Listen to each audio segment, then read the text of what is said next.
excited to have a very special guest on with us today.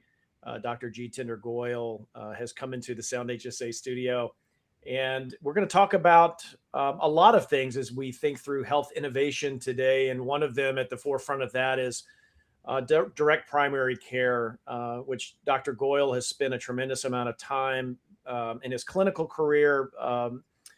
Over many years, arriving at where he is now in terms of offering a care model that we think certainly is growing.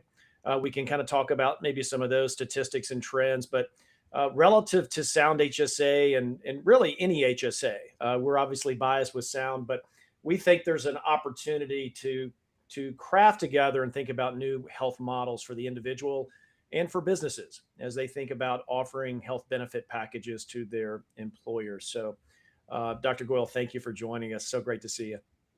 Yeah, good to see you again, Stu. My pleasure to be here. Awesome. Well, maybe we can start with a little bit of your background and maybe what drew you to direct primary care. Yeah, I am trained in internal medicine, and then I did a fellowship in pulmonary and critical care medicine.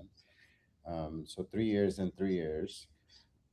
It was really during my fellowship, I felt like I really saw the broken healthcare system unfold in my ICUs, basically, right? I felt like we could have done a lot better job as a healthcare system to keep people out of the ICUs.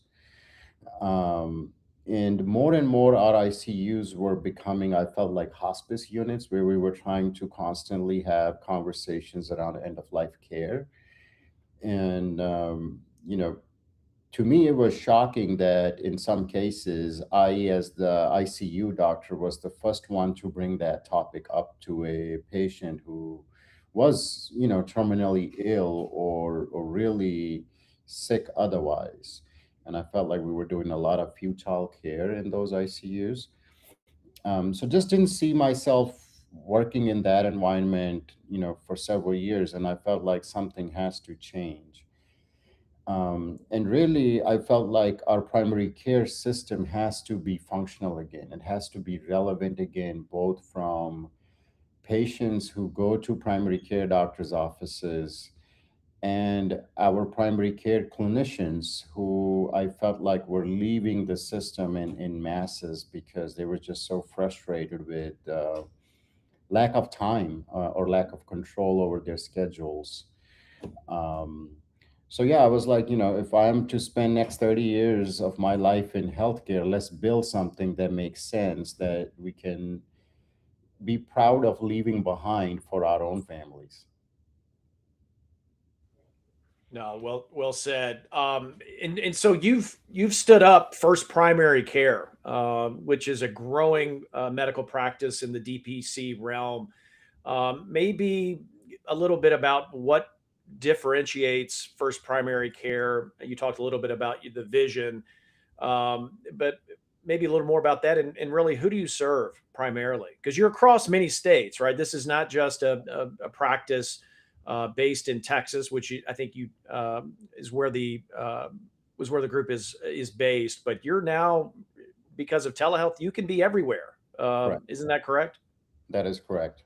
So, I mean, the idea was, why are we insuring primary care, right? Like, insurance as a fundamental concept is supposed to cover risk.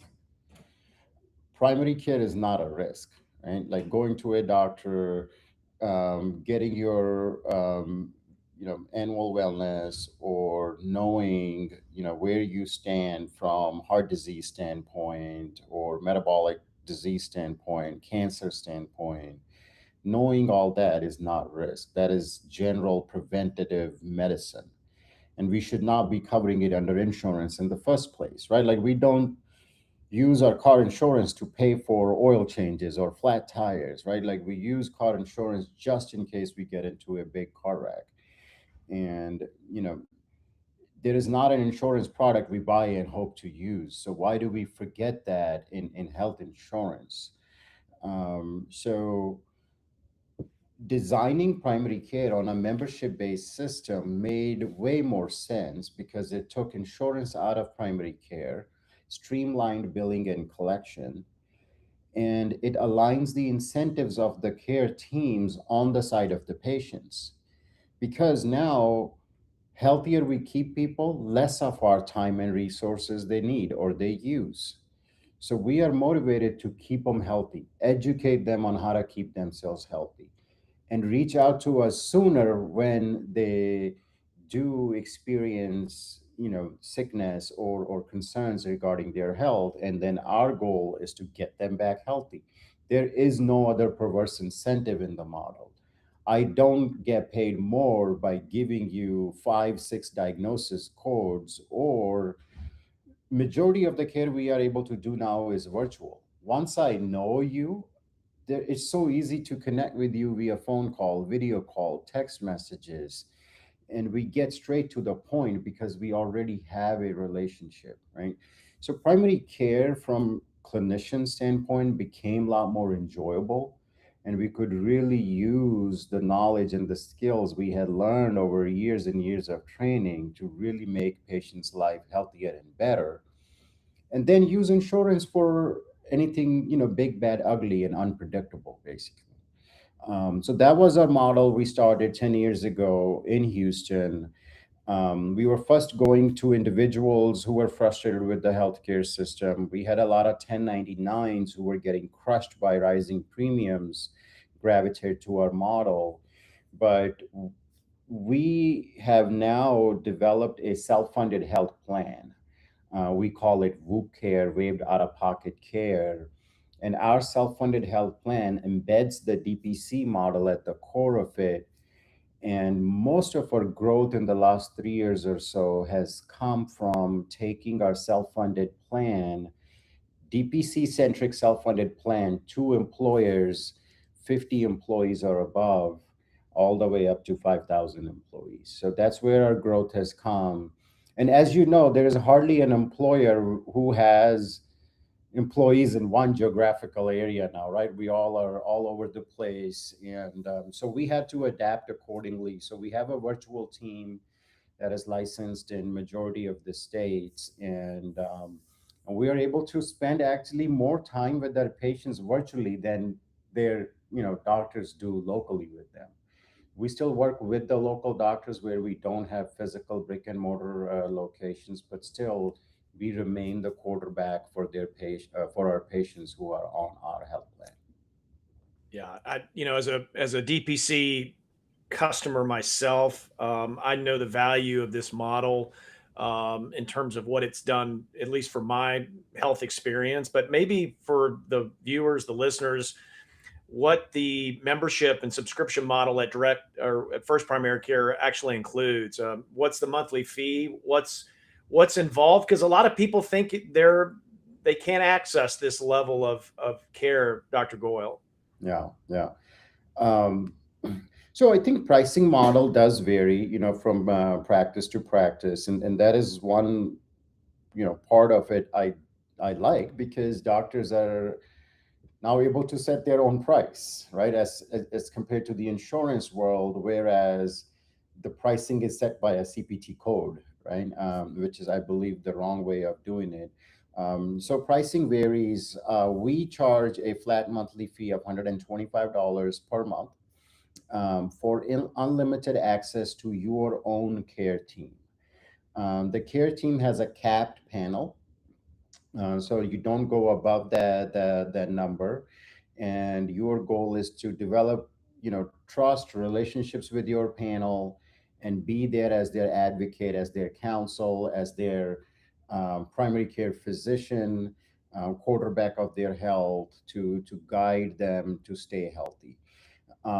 So for the most part, what we are doing is putting time back into a doctor-patient relationship.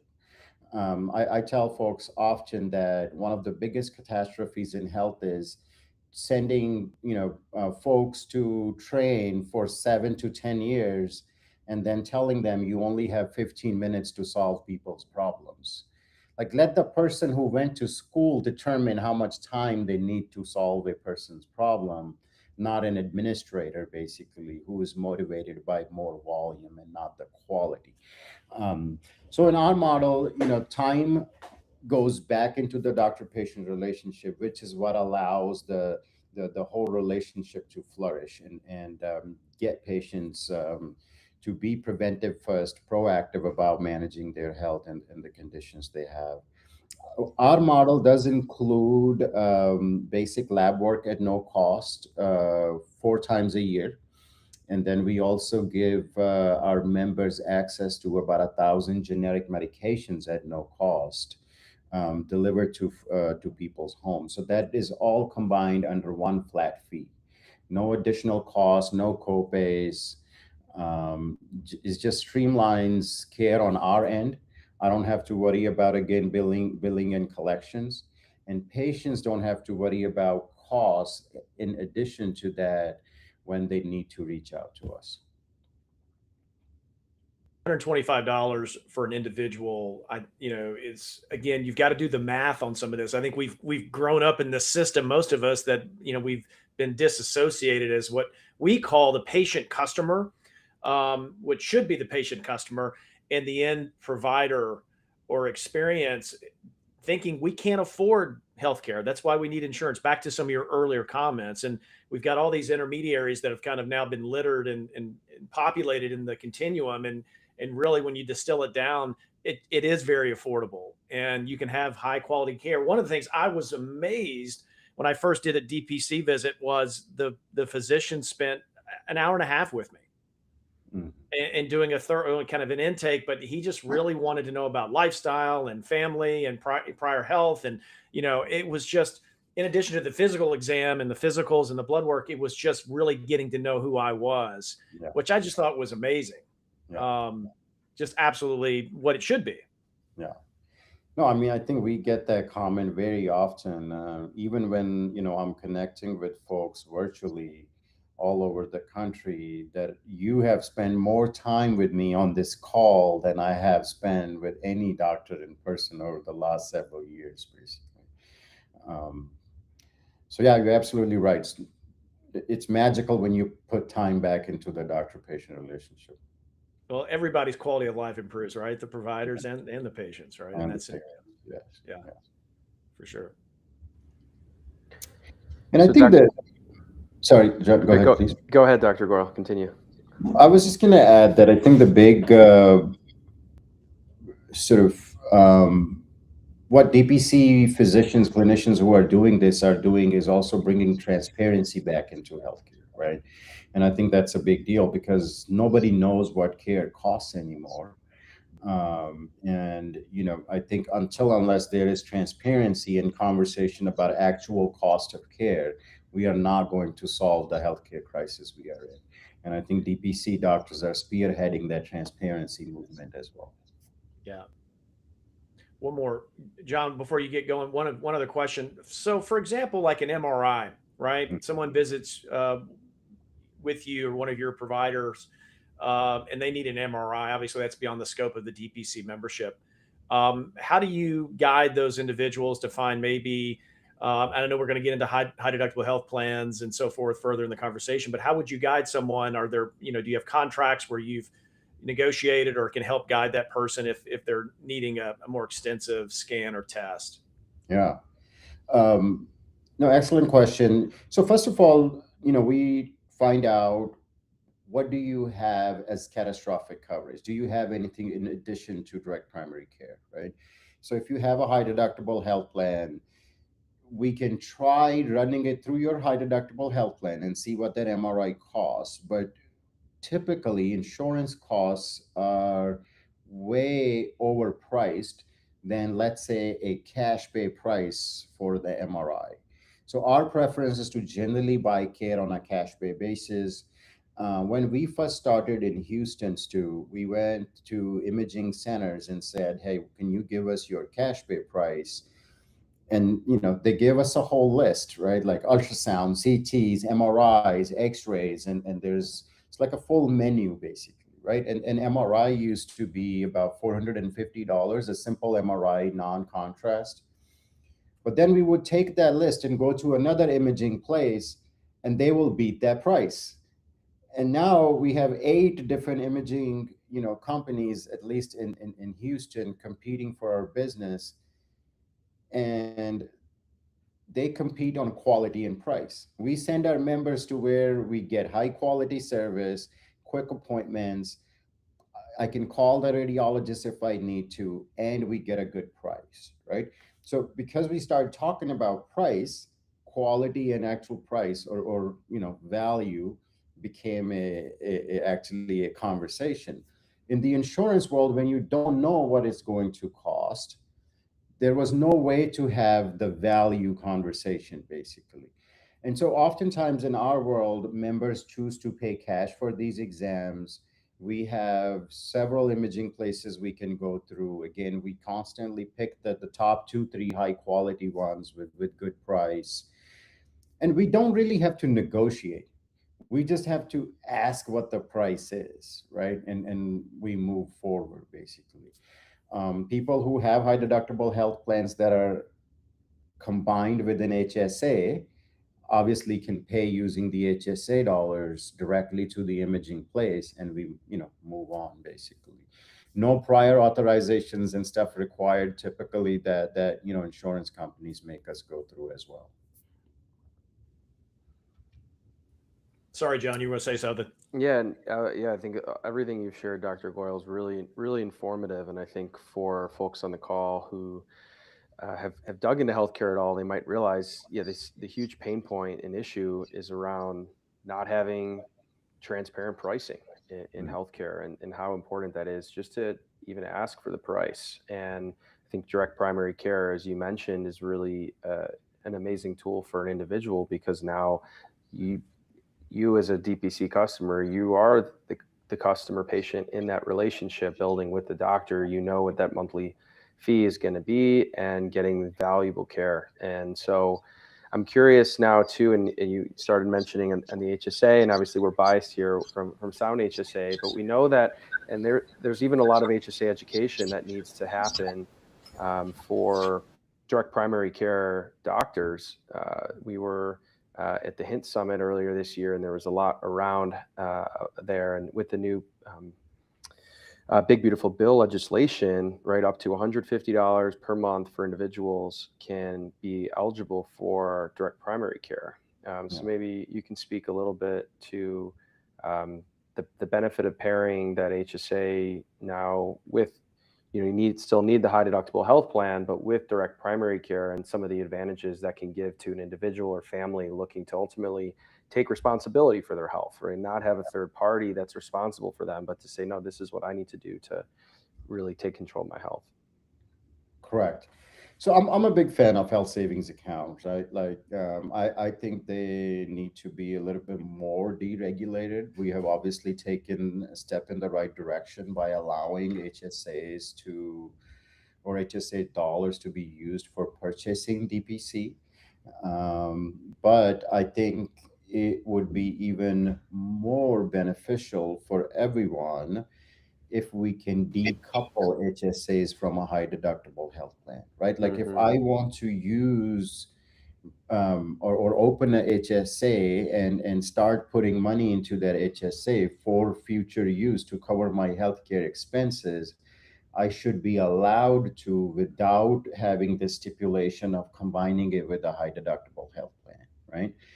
Because I just want to self-insure myself. I want to keep growing my HSA self-insure, and maybe I will buy a catastrophic plan, but I have a $10,000 deductible, or a $20,000 deductible, and if over the year I haven't used my HSA, I want to build up that fund and decrease the amount of insurance I'm buying for my catastrophic care, Mm-hmm. right? So I really see ideal sort of stack as three components, right? One is your primary care component, which I call your day-to-day care, your team that you have access to, that knows you, that keeps you healthy, right? That's a like a Netflix membership, basically, that you buy, right? Then you have the middle layer, which is and I'm sure we're going to get into, is our tax advantaged health savings account, which is a mechanism for us to start self-insuring ourselves as much as possible, right? Mm-hmm. And then the third layer obviously is the insurance layer, which we buy just in case, to protect ourselves from any catastrophic events, right? That could cost maybe tens of thousands of dollars. So that's kind of the stack I see ideally, you know, working out for everyone. Um, so, you know, the legislation that was passed by Big Beautiful Bill to allow HSA dollars to purchase DPC, I think definitely a step in the right direction. And hopefully, we see growth of HSA high deductible health plans and folks using those HSA dollars to invest in their health, to get a Yeah, absolutely, Dr. Goyle. I think that's a great. That stack is. We should definitely create a visual around that because I think that it's really important for the individual to see. Hey, I have my primary care, and then I have this ability, and right, and what we're doing in enabling Bitcoin within the HSA, having that tax advantage savings for yourself, and then ultimately, yeah, there could be catastrophic events and things that we need insurance for, and really the purpose of insurance. Maybe you can speak a little bit then to the someone who's listening who is looking out, as an individual. Maybe you're on the marketplace, and there's roughly 20 million people getting ACA marketplace plans for their own insurance, and maybe being able to stack the HSA and DPC with it. You can speak to what you see from the individual side in your clinic, but can you also speak then to the employer side when you're doing a lot? When you talk about self-insuring, I think the individual can do that with the HSA, but what does that look like also then for companies who can get better value by self-insuring for their people? Just as an individual, you can get a better, almost self-insure yourself and your future needs by saving in your HSA. Yeah. So on the individual side, definitely if you are interested in opening an HSA right now, we still have to pair it with a high deductible health plan, right? Like I just cannot go open an HSA account and start contributing dollars to it. So for individuals, I certainly recommend picking a ACA marketplace plan, high deductible health plan, that is HSA compatible. Um, and obviously, which plan to pick there on the individual side will depend on the needs of the individual, how currently their health is. Do they have any existing needs healthcare wise that they need to be taken care of? So there could be some nuance to picking the right kind of exchange plan, for an individual. But correct me if I'm wrong, but I think the limit for the deductible to qualify for an HSA is about $2,500 or $3,000, I believe. So for an individual this year, it's 1,700, and for a family, $3,400 deductible. Yeah. And I feel like you hardly see any plans that are lower deductible than those, right? So pretty much every plan should qualify for an HSA. And then, contribute into your HSA, and certainly it makes complete sense to me to use those HSA dollars to find a DPC practice to, get your primary care from. Um, so that's on the individual side, and obviously, again, my dream would be to decouple that HSA from the having a high deductible health plan, because then I feel like models like medical cost sharing, right? There are several companies that do cost sharing can come into the play, because cost sharing is a great way to get catastrophic coverage. But right now, I cannot open an HSA if I participate in a cost sharing, which, I don't see why not, right? Like I should be able to still open and contribute to an HSA, have a medical cost sharing as that third layer, and then obviously, get a DPC doc. Um, so, obviously our bread and butter is more employers going, or taking them to level funding or self-funding insurance plans. And there we can be creative about how we want to do the plan designs. Um, I think I was sharing this with you guys that we ourselves are about 60 employees now on a self-funded health plan, same health plan that we sell out there. And we are looking into, um, starting a sound HSA for our own employees come next renewal, where, our employees will still all get DPC at no cost to them. But then what we want to do is have a deductible, let's say $3,000, but the company contributes 1,500, and we encourage the employee to contribute 1,500. So you have the deductible amount in your HSA in case you meet it. And then obviously above 3,000, the plan picks up again to pay your claims, right? So that's the stack I envision for our self-funded plans going forward. There are still some laws around, that you cannot provide first dollar coverage if you have an HSA. And again, I feel like those things, if go away, it will allow the HSAs to flourish a lot more faster. Yeah, and we would obviously encourage and would push for legislation that decouples the specific type of health insurance plan you have with the HSA. We also, we believe in the individual to be able to have that triple tax advantage, and maybe there's a trade on not having triple tax advantage. Maybe it's still double tax advantage to make the numbers work from the budget office, but ultimately removing that tie so that an individual and family can plan on what's best for them. But ultimately, where the market sits today, you have 150 million people getting commercial sponsored health plans from their employer. So I think what you're doing in the employer space is also really interesting and eye-opening, and cutting at some of the root causes of what's broken in the healthcare system. And a lot of that is commercial plans ultimately having higher and higher costs, as you mentioned, and paying 250% more for the same good or healthcare service, like an image, compared to what Medicare and Medicaid are paying. And Yeah. so it's the companies and then ultimately the employees that are footing the bill for a lot of the rest of the healthcare system. And at least for me personally, when I started out doing strategy consulting for health systems, worked in Medicaid, worked in medical supplies, and ultimately it wasn't until asking the question, what is money, to where I started seeing, okay, healthcare is broken because the money is broken, right? And you mentioned we don't have price transparency. We don't have people knowing, even producers really knowing what the cost of something is going to be. It's just some discount compared to that charge master price, or if you're in the hospital setting.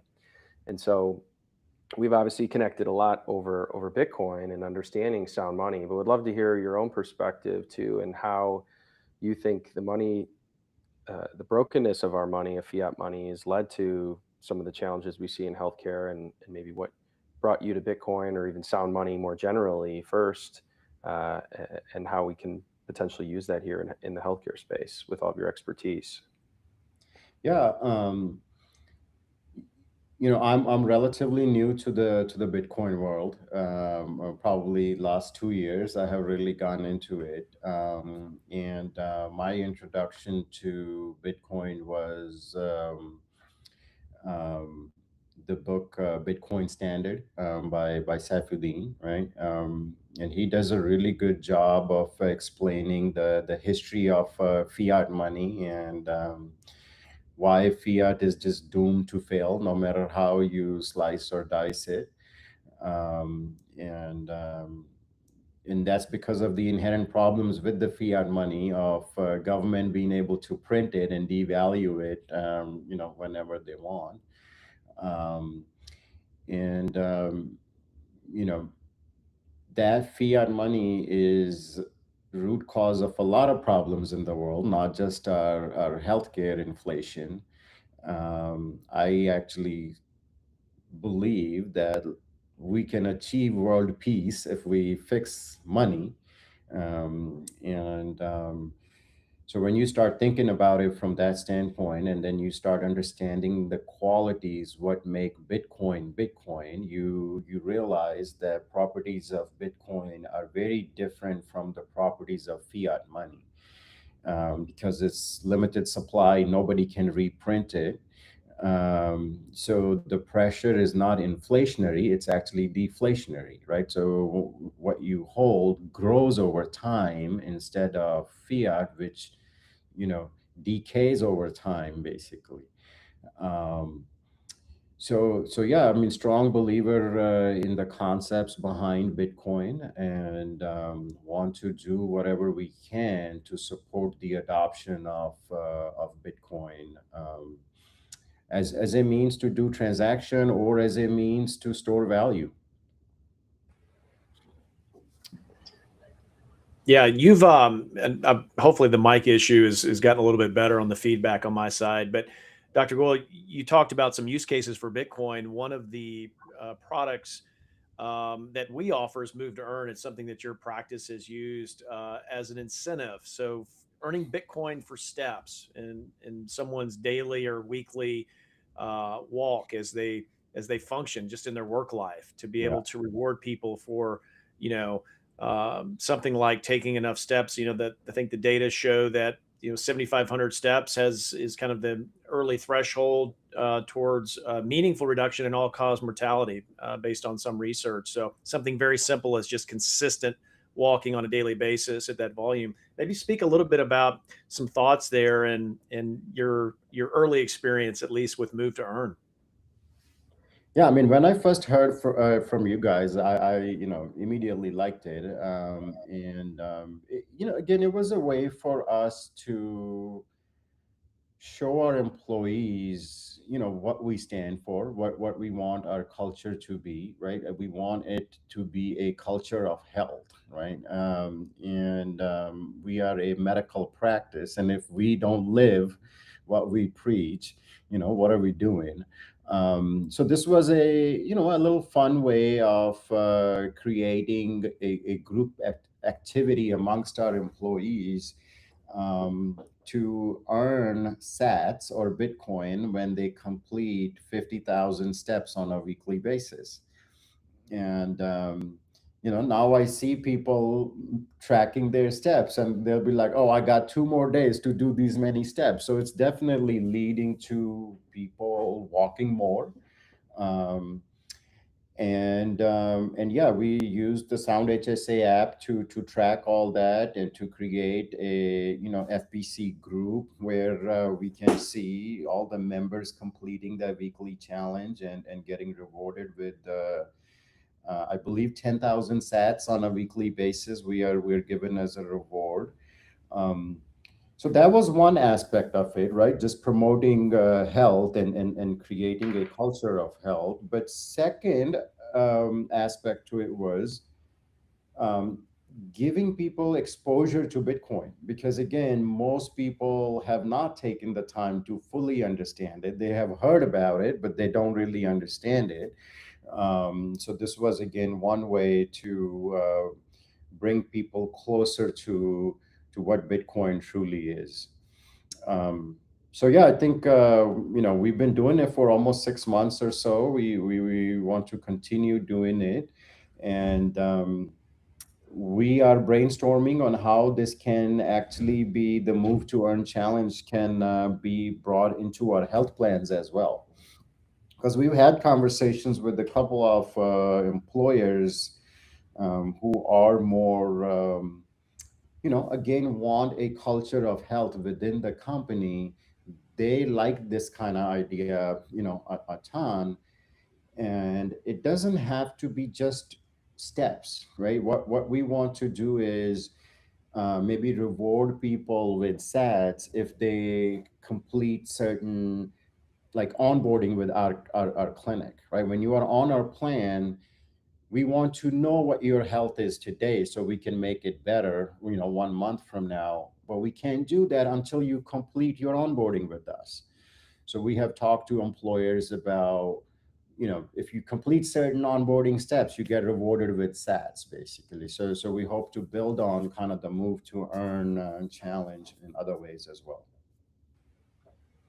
Yeah, we love that. And I think that creative approach is really needed to improve health outcomes overall in a population where we see 6 in 10 with a chronic condition. And you look around and there's a lot of just unhealthiness of the general American population. So, Yeah, you've been a standout, and you're at First Primary Care, dishing out more than 4 million sats to date. So keep the sats flowing for steps, and I think to your point, it's really just shows what's possible. And I'm curious from your perspective, maybe from metabolic health, or like what other metrics or data out there, and individuals maybe listening to this, should they be tracking or can they track over time to know, hey, I'm moving in the right direction for my health. Steps is a really obvious one. We're humans. We need to move our bodies, get sunlight, get outside. But what else do you think, and from maybe coming back to the DPC perspective, what do you look for from an individual to work on over time?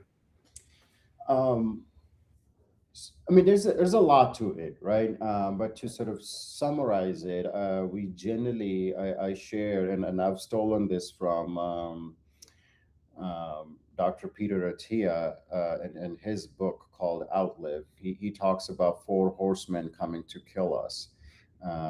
Number one is metabolic disease, which a lot of the times leads to the other three horsemen, which is heart disease, number two, cancer, number three, and neurodegenerative diseases or dementia, number four, right?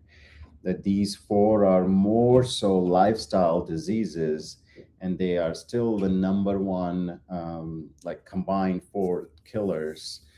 And there's a lot we can do to prevent those. So when we are visiting with individuals, first is building and knowing you based on your family history, your medical history, then your blood biochemical analysis, any imaging we need to do to build a complete picture in terms of where you stand from all those four horsemen standpoint, right? Which one needs to be a priority, and how do we start building your defense mechanism to fight against those four horsemen? Um, we talk a lot about four foundational pillars of health: sleep, nutrition, exercise, and stress. So when we are talking about strengthening your defenses against four horsemen, those are the four things we need to really optimize for initially. It's not medications, it's your pillars of sleep, exercise, nutrition, and stress, right? um, and then comes, okay, what else we need to do? Do we need medicines to attack something beyond just those four pillars? um, so yeah, I mean, a lot goes into building a profile, but a systematic approach like this, it gets people engaged. It gives a very nice framework for my clinical teams to work within. Um, and obviously, DPC model allows the time to actually do it. Yeah, that's amazing. Absolutely. Mm. Yeah.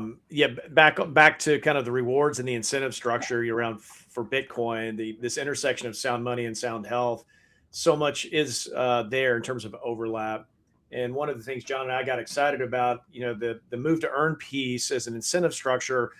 We that was always an original vision of our company and what Sound HSA was going to be about, even though the earn piece, at least under current legislation, is outside of the regulated HSA product. But our hope was and is, and we've seen it, is that some people's first Bitcoin they ever hold is Bitcoin they earned. And we just hope that we can continue that as a corporate wellness strategy for anybody that's participated in one of our global challenges that we've done over the last, year to year and a half. We've rewarded so many sats for people just for movement. And for many of those people, that was probably their first Bitcoin as well. Yeah. Yeah, they would have never bought it otherwise. So yeah.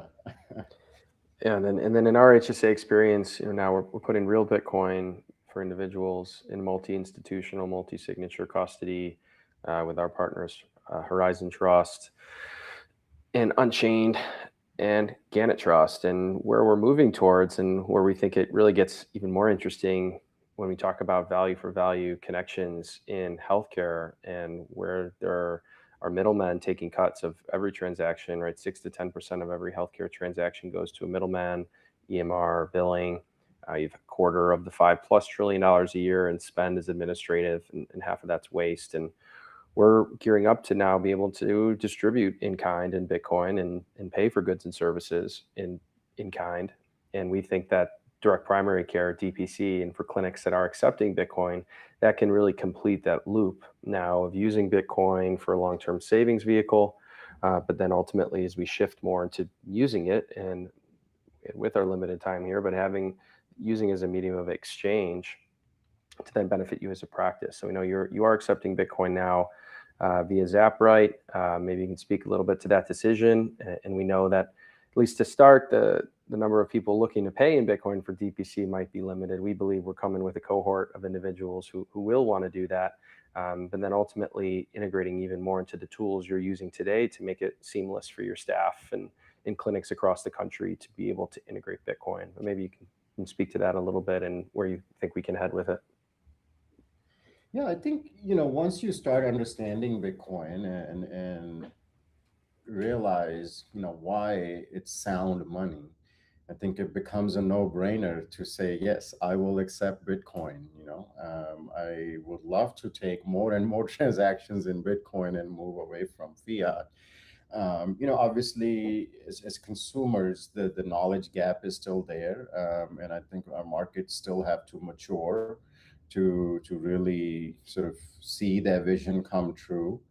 But for us, we've been pioneers of a lot of things, and this was a no-brainer for us to basically at least be ready to accept Bitcoin and from whoever wants to pay in Bitcoin. And then obviously technology has come a long way to allow, practices to be able to do that. So yeah, I mean, interesting to see how that goes. That's a pretty recent development. We haven't done a whole lot of marketing or anything like that yet, but excited to see how that pans out. And like you said, you guys are the first HSA, Bitcoin-backed HSA, and now you can pay for DPC with your HSA dollars. So hopefully we see some momentum on that side as well. Yeah, and Dr. Goyle, on that, there is a kind of a nuance to using TPC out of your HSA. There's a fixed amount that a family or individual can use out of their HSA to pay for direct primary care, and your fee is certainly within that monthly number. And so your model at your facility and your practice is definitely tenable for someone to pay for their entire membership experience out of their HSA according to IRS guidelines, at least as of now. That is correct. Yes. Yeah.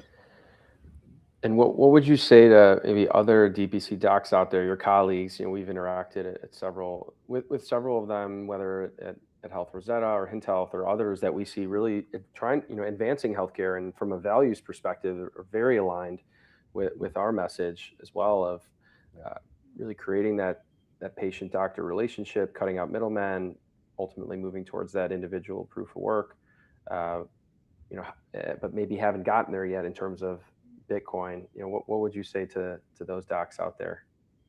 I mean, same thing like you're saying, John. I mean, this is a natural alignment, right? DPC is all about, proof of work and, sound health and transparency. That is exactly what Bitcoin stands for. So, a lot of similarities between what DPC is trying to do and what the intent behind Bitcoin is. So I really hope that we can bridge some of the knowledge gap, and DPC docs who are already championing the change in healthcare sort of continue to evolve into, thinking of money also as a problem that we need to solve, right? That just solving primary care is not the end of the story. There are other things to fix as well, which is one of the reasons we got into our health plans, because we wanted to solve the insurance problem as well, not just the primary care problem. and again, super passionate about bringing sound money for everyone involved. Hence, and so we love what you all are doing on the Bitcoin HSA side. Well, we certainly appreciate your time today, Dr. Goyal. If people want to learn more about you or your practice, where should we send them? Where can they So our find you? website is firstprimarycare.com. And then our health plan website is whoop.care. So WOOP.care. Waived out of pocket is what Whoop stands for. Nothing to do with the wearable Whoop. So yeah, those are the areas where you can learn more about us. But I'm on LinkedIn often. Um, Trying to get myself to be more active on X as well. But LinkedIn is certainly where people can find me, and we can connect. Yeah. Awesome. Awesome. Well, thanks so much for joining us today, Dr. Goyal. And we look forward to joining you at the Midwest Bitcoin Summit in September in Columbus. I know you have a clinic out that way as well in Ohio. And so we think, we really love all the work you're doing and appreciate working with you on really trying to advance sound money into sound health. And as you said, there are many problems out there, whether it's primary care or insurance or ultimately the money that we see as a lifelong endeavor here. But as many folks with your level of experience and clinical expertise and also approach to medicine that we can have, I think we'll really make a huge impact in educating individuals on how and even just the pillars you mentioned. How can you take responsibility for your health? Because ultimately that's what we see in Bitcoiners who are asking and seeing, hey, here's how I take responsibility for my money. And then the next step, as you can afford more time to do the things you want to do, maybe outside of work or with your family, that you do that in good health. So thanks again for joining us. Look forward to seeing you again in person here soon. And yeah, keep up the great work. Absolutely. Enjoyed the conversation. Thank you for having me, and definitely look forward to continuing the collaboration and doing the good work. Thank you. Thanks, Dr. Thank Goyal. you. See ya. Okay. Bye.